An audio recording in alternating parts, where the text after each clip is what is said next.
Joining us now is Liz Peek. Liz is live from New York. You can read Liz on a bunch of stuff, but the best place to read her is on her own website, lizpeek.com, LIZPEEK.com. You can follow her at Liz Peek. She did a great column yesterday on the permanent fall and demise, and finally good riddance to the Clintons. Finally, they're out of our lives, says Liz Peek, gone forever. And she had a bunch of examples that she cited. Great piece, by the way. She was fired up for the Thanksgiving holiday. Liz, good to have you with us.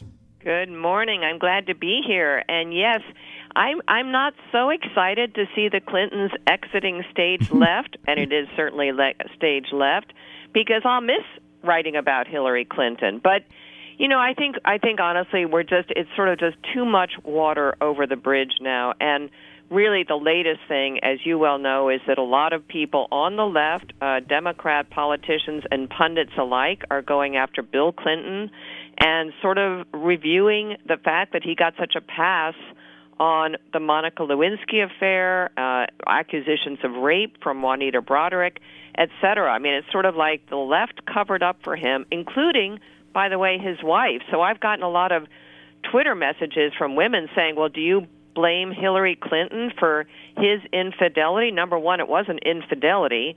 It was sexual aggression that caused, by the way, Juanita Broderick to burst into tears last year, 40 years later. I mean, that's not something that, you know, just happened or that she made up.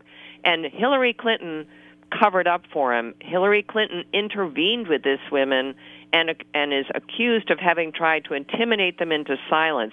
She was an enabler and a abettor, and I think people really need to kind of wake up to this. But, by the way, as you point out, the sexual issues vis-a-vis Bill Clinton are just one of the problems. I mean, you also have Donna Brazile, former head of the Democratic National Committee, accusing Hillary Clinton basically and her campaign of having effected a takeover of the DNC, a sub-Rosa takeover, more than a year before the election, and basically subverting the nominating process. That's a pretty astonishing charge, and basically no one's refuting it. The only thing we've heard is from current DNC officials like Tom Perez, people saying, oh, that has nothing to do with the current leadership. Well, it had to do with their leadership and the Clinton leadership. So I think it's just an accumulation now of so much baggage. We've all talked about the baggage. Now that's become a baggage train. I just think she is done. Well, plus you've got the Uranium One issue, yeah, which is not, this is not going away because, you know, what is so unbelievable about this media process and what goes on is, you know, here we are 18 months into a Trump investigation on collusion with the Russians. Yep. And there's no direct evidence, right? 18 months later, you can say somebody sent an email or somebody, you know, had a meeting or talked about meeting with someone. There's it's no all smoke evidence. And mirrors. Now, maybe there is evidence, right? Maybe they'll come out with it. Yep. And you know, if you get Mark Warner on my show, he says, you know, there's smoke, there's fire, and you know, we're still investigating. Okay, I'll give them their investigation. You know, maybe they come up with it, and everybody's shocked, and he'll be impeached, and we'll all move on. But right now, they have no evidence. But here's what there is evidence of. After the Uranium One deal, that, by the way, was sanctioned by 9 agency heads. Yep. The Clinton Foundation got, what was the amount? Like, you put it in your column, was like millions of dollars. Millions of dollars. And Bill got $500,000 from a related group for a speaking fee, even though he had never met this group, et cetera. That's something I point out in my column. We have hard numbers here. And by the way, only recently has it come to light that the FBI was investigating for several years before all this happened, or not several years, but a couple of years before this all took place, a widespread conspiracy on the part of various Russian actors to infiltrate and dominate uranium supplies in the United States and elsewhere. So this isn't something that was like, oh, the Russians decided, let's try and buy this. They had been working towards this. The FBI was investigating accusations of bribery, conspiracy. What you come up with, really, I think what honestly a reasonable person comes up with is that the Obama Justice Department was incredibly corrupt from day one, and had in fact they pinpointed some of this activity on Hillary Clinton, it just wasn't going to, no one was ever going to pursue it. So, same with Lois Lerner, right? I mean, there are all these things that just never got pursued by the Obama Justice Department. Well, it was incredibly politicized, and we've seen the upshot of that in the James Comey revelations, his leaking, et cetera, et cetera. It's a really bad story, and frankly, I hope the Uranium One probe goes ahead. I don't really love to have the country mired in what now is 4 separate investigations of Donald Trump and maybe one of Hillary Clinton, but I really do think it would be kind of, medicinal to have some really objective investigation into why those payments were made. No, what I have to say, during the election and all those debates, not one person ever said to Hillary Clinton, okay, we believe you that, one of 9 agencies, it wasn't just you, but why were those payments made to a Canadian affiliate of your foundation, which was never, and those payments were never revealed by you, even though you had struck an agreement with Obama that all payments to the main foundation and its Canadian affiliate would be revealed publicly. They weren't. Why not? And just make her answer that, because no one has ever asked her. Well, they never asked her because they didn't want the answer, right? I think that's we true. both know the answer to that. The bias that goes on with the Clintons. And look, you pointed this out in your column, which I really implore all of my listeners to read. It's a great piece. You can find it on lizpeak.com, where she chronicles this. And one of the other things you put in there, Liz, that was, I thought, very riveting, is that everybody was afraid of the Clinton fundraising machine. Yeah. I mean, they would raise so much money. They had so much power. She might be president. Everybody was just scared to death. And so they were frightened into submission. But let's go to these allegations of women that are coming up now. All of these, sexual harassment, sexual assault type claims. Charlie Rose going down. Now we've got Representative Conyers apparently was involved in this in Michigan. We got the Al Franken situation. Do you remember, Liz, during the 92 campaign, the Clinton 92 campaign, do you remember they had hired a whole staff of people to deal with what they called bimbo eruptions? Bimbo, yeah, exactly remember right. that? Bimbo eruptions. They had a whole staff they hired to deal with bimbo eruption. I mean, they call them bimbos. These are people that he, was involved with, whatever the conduct was. I mean, they call them bimbos. Do you remember when James Carville got on Face the Nation or Meet the Press on a Sunday when the Paula Jones allegations had come up? And do you remember when James Carville said, well, you drag $100 bill through a trailer park, you don't know what you're going to get? Really? Can you imagine? Remember that? Could you imagine that happening today? No, I cannot. But really, I can hardly imagine it happening back then. It's not like the world has changed that dramatically. It was a repugnant statement then. By the way, the acts were repugnant then. It's simply that the liberal media gave the Clintons a pass. That's right. And, to this day, it's offensive. And frankly, I admire some of the people who are now coming out and saying, we got it wrong, because they did get it wrong, and it's high time that they acknowledge that. But, I'd forgotten about that statement from Carville. Oh, my gosh, what an offensive thing to say. I mean, basically what he's saying is she's a whore. I mean, that's basically the comment, drive a $100 bill. And, the media covered up, and they played it over and over well, she's just trash. Yeah, trailer exactly. trash. That's what they did. And by the way, Hillary was part and party to that. I mean, she totally, was involved in setting up that bimbo eruption containment effort. Of course, her famous line when she went on, I don't know, whatever TV show it was, and said, it was a vast right-wing conspiracy. That was before the blue dress emerged. That was a little bit of a hiccup. And anyway, let's just talk about Monica Lewinsky. I mean, really, did the country really think it was okay for the President of the United States to be serviced by a 22-year-old intern in the Oval Office? Do we not think that is an unbelievable corruption of an abuse of power? Yes, it was disgusting. But again, I think for those of us who remember those times, it's very hard not to look at the Clintons through anything but a really murky lens. I mean, for the millennials of today, they don't really get why people dislike the Clintons so much. It's a good thing occasionally to remind them of exactly where that animus comes from. Well, and look, and I'm glad this stuff is getting out there, because obviously there was an issue. Now, Liz, you were an executive in a very prestigious firm back in the day before you've become a political pundit and writer. You were a rising executive in a very prestigious Wall Street investment firm. Did you ever see any of this or experience it in your own dealings? Yes, I did. I mean, in terms of sexual misbehavior directed at me, of course. But, I was lucky in that I always had people backing me up who, in other words, I could handle it because it never was threatening to my life or my livelihood.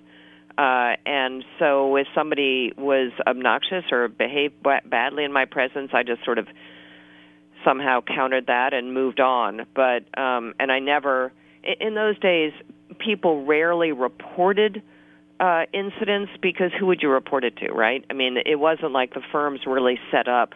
Maybe they would have been receptive, but I was fortunate, as I say, to always have people backing me up. I knew that if I had a really big problem, I could go to somebody. But you were put in an uncomfortable position. Sure. I really think it'd be hard to find many women who have had long careers who did not have issues. Don't you think? I mean, yes. Wall Street, after all, it's interesting that Wall Street's not the focal point today, because the big firms really got religion. There were so many scandals early on that people now on Wall Street receive endless hours of training and sensitivity training and all kinds of policy directives which prevent this kind of thing. It doesn't mean it doesn't happen, but it certainly is pretty clear that if you misbehave, you are out. I remember at one of the firms, I forget honestly which one, just maybe 10 years ago, a guy who worked in the cafeteria, just sort of said, "Hey, honey," or something like that to somebody going through the line, and he wasn't there the next day. I mean, that's how on message everybody was. So I think in Hollywood, it's a new thought that the casting couch is no longer approved, and now it's a real problem. I asked, it's interesting, I've been married a very long time, and I'm not sure, I guess we've had this conversation in the past, but I asked my wife last night, because she was a junior, middle, and senior executive in a number of pretty big insurance firms, St. Paul and others, where she was a senior underwriter and an executive. And I asked her if she ever experienced it last evening. I'm sure I asked her this before, I just never dawned on me, but I said, look, detail for me what happened. And, she was like, same thing. She said, yes. And chronicled a number of different things that are pretty, like, wow. But she said the same thing. She said, like, I never even thought about reporting it, because I was just like, knock it off, Yeah, exactly. Knock it off. But she said that was a different time. But she said she never felt threatened or anything of that nature, that she was in harm's way or anything. But she said, just behavior that you just wouldn't, if it was done today in a big company, they would get fired. Exactly. Yeah. Times have changed. And again, I think we can all agree that people who behaved grossly, let's say, 30 years ago, may have been living up to different standards or whatever, but accusations of rape are very different. And or forcible sexual assault that doesn't really accumulate in rape. And thankfully, I never had such a thing happen to me. But when people accused people even 30, 40 years ago of such activities, that was not defensible then, and it's not defensible now. Absolutely not, and I appreciate, Liz, you sharing that, because, look, it is an epidemic. Obviously, you see these things come out. They're very disheartening, but it just has to stop. People should not be put in an uncomfortable position at work, regardless of any circumstance, anyway. Yeah. I'm in agreement there. Judge Roy Moore, Al Franken, what should happen? Well, it's interesting. Roy Moore must be counting his blessings, honestly, because there are so many other stories erupting that the focus is a little bit off him right now, right? I mean, I think probably the worst thing that could happen in this new era, or this era of heightened sensitivity, is that people become inured to these stories and sort of bored by them, and they begin to sort of say, oh, well, another one. In the case of Roy Moore, I kind of wish he had stepped aside and let someone else run, because I am not particularly interested in his personal political fortunes. I'm very interested in that seat remaining Republican, because there are so many things that have to get done, and the Republican majority is so narrow, as you well know. I think there's a very good chance he gets elected, notwithstanding all the drama and accusations and so forth. We'll see. I mean, I don't know. What's your take? I think the people of Alabama should decide. If I was in Alabama right now, I don't know what I would do. I would probably make my mind up on December 12th to see what came out. I think there's a difference between being a creep and breaking the law. And dating 16-year-old girls is creepy, right? When you're 32 years old, that's just El Creepo. I mean, I don't know how else to put it. It's certainly not anything I would do. And if it was my daughter and I found out that a 32-year-old man called her at the house and I answered the phone, I would have gone absolutely ballistic if it was Claire, my daughter, or if she came home and said, hey, Dad, the assistant DA called me in my trigonometry class and asked me out, and she's a sophomore and he's 32, I'd have gone to his office in 15 minutes. Yeah. I mean, I agree with you. I it's think creepy. It's incredibly creepy. And frankly, nothing more than that has come out in the way of forcible rape or anything of that sort. I hope it doesn't, obviously. But this is not a fellow with good moral judgment, in my view, at least if these accusations are true. And we're sort of in a period now where one person comes forward, two, maybe you can kind of imagine that that's a concerted hit job on somebody. When there's so many, I think that's a problem. And by the way, in Al Franken's case, the second person was a problem, and there might be more. I don't know what the right thing is to do here. Obviously, it does become a political issue, and Democrats are going to hope that he retains his seat. But although I have to say, even some Democrats are sort of saying, you know what, he should resign. I think the bar is being raised. I think it's a good thing that bar is being raised, because this really does go to moral capacity and how people behave. And if they're going to behave badly on this front, my guess is they may well also behave badly in other areas of corruption. We don't need them in our legislative bodies. Well, I'm for the voters deciding, and yes. I really think if you look at the most recent polls right now, Doug Jones, the liberal Democrats, ahead by 8 or 9, and I think unless other evidence comes out that disputes some of these, Doug Jones is going to win, and that's fine. I mean, we'll have to deal with that. And the same thing with Minnesota or Conyers or anything else. I think the voters should decide whether or not they want these people representing them. It's not for the Congress to decide on their own members or the media. The voters will decide. I don't think the voters of Alabama are stupid. I think at the end of the day, December 12th, they'll make their decision, and we have to abide by it. I got to go. Liz, I'm out of time. Happy Thanksgiving to you and your family. Happy Thanksgiving to you and your cat and your wife. Thank you for being with us.